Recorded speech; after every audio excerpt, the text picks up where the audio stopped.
Hadith, the religious observer and the believer. This is from the Sunan on Nasai collection number 4995. The Messenger of Allah said, "The Muslim is the one from whose tongue and hand the people are safe, and the believer is the one from whom the people's lives and wealth are safe."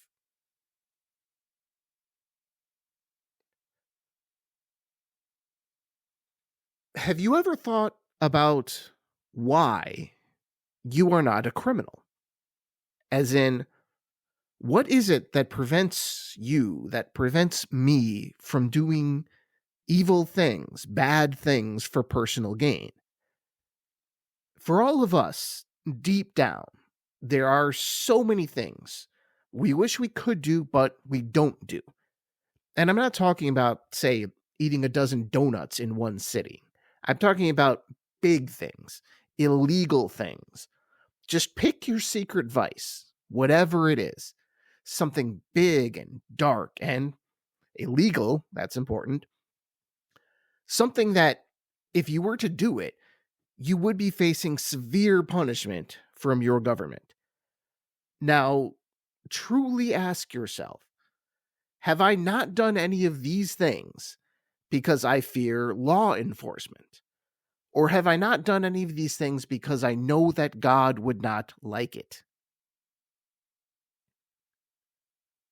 For example, I cannot think of anything more fun, more thrilling than being part of some kind of Ocean's 11 heist on a bank or some big money target.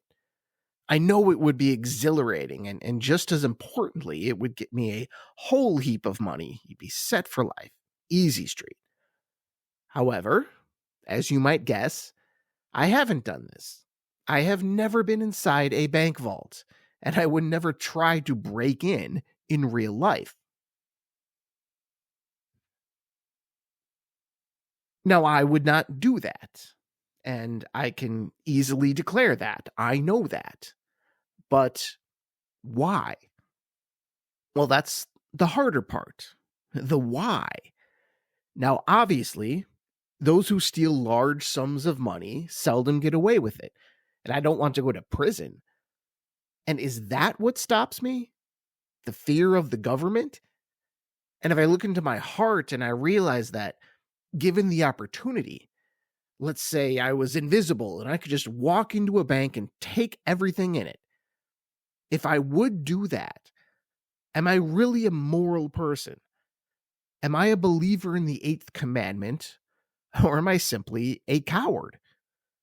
If I were a true believer, shouldn't anyone be able to trust me regardless of whether a punishment is probable? Should the fear of punishment even be a part of a moral equation?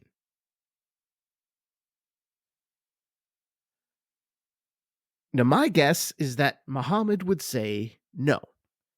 And that question gets at the heart of this hadith, the difference between a Muslim and a believer, and what drives holy action.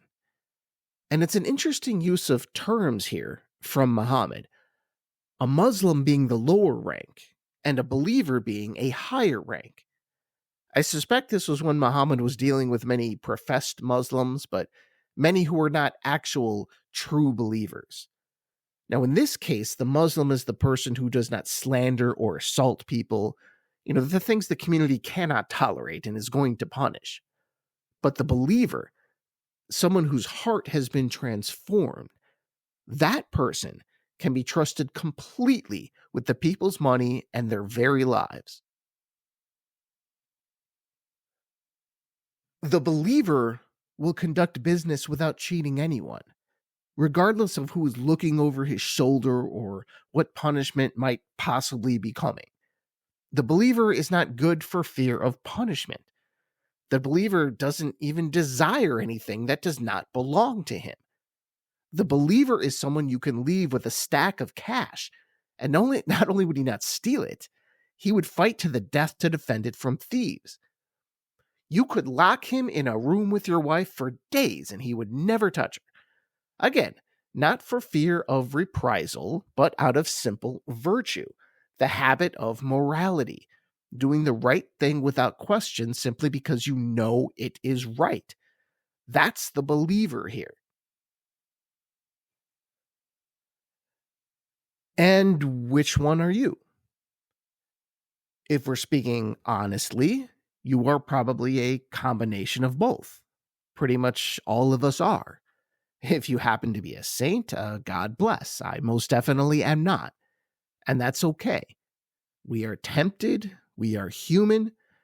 We are a bizarre concoction of these various moral actions and moral failures.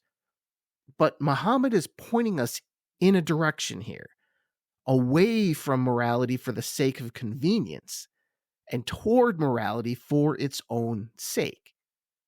From someone who merely submits to God to someone who has been wholeheartedly transformed by God, someone with a new heart, someone who is not just a religious observer, but a true believer. Thank you, and I'll talk to you next time. Inshallah.